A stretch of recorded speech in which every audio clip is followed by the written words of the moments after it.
All right. So thank you for the opportunity. I work on two apps on Moodle, VoiceThread and Perusall. So this is both apps were for my 200 level course, which is Asian Civilization to 1800, which was used to be an in-person class. And I think in 2021, and then I got a Delta grant, and with the help from Jakia, and I was able to move this to an online course. So there are 16 modules, and after that, I teach that pretty much every spring. So every time, I have to say that moving it online definitely helped with enrollment. So every time I got full enrollment with 70 students. So, but there are two targeted assignments I always want to improve. One is the 20% grade goes to engagement. And of course, for asynchronized classes, it's either that I'm worried that students didn't really pay attention, or students worry too much and they always want to know how you grade us.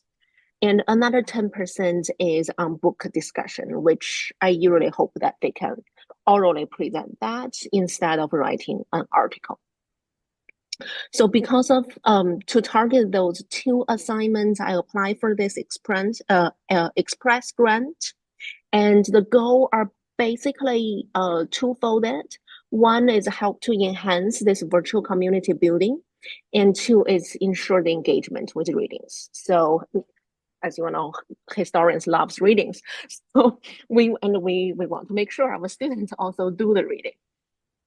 So, so I will go with the VoiceThread first because this is the one that I experimented as of now. So I experimented in this semester with my 263 course, and so the way I structure it is I have every student introduce themselves as a non-graded low task assignment to make sure that they get used to it.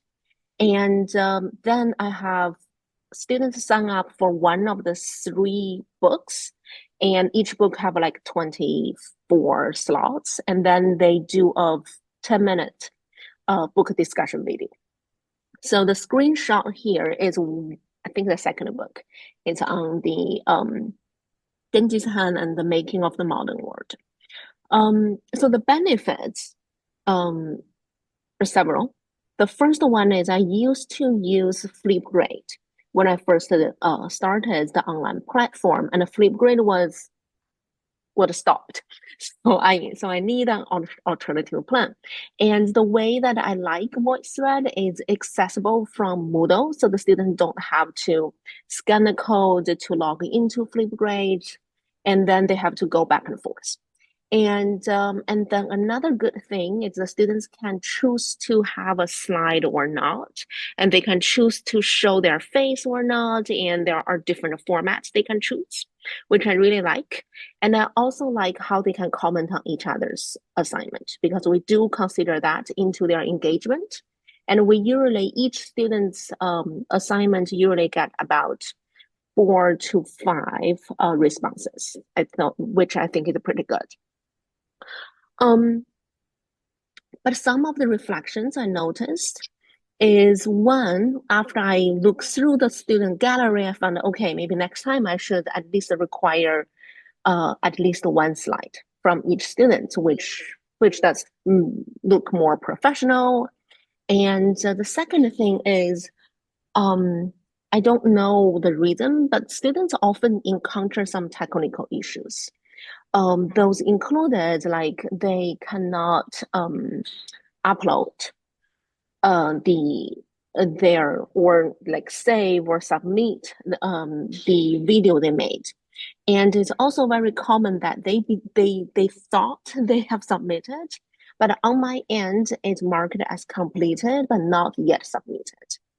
So I'm not sure how that happened, but I'm thinking about, okay, next time when I use this one, I would like to make either a tutorial video or a short frequent answered ask the question page.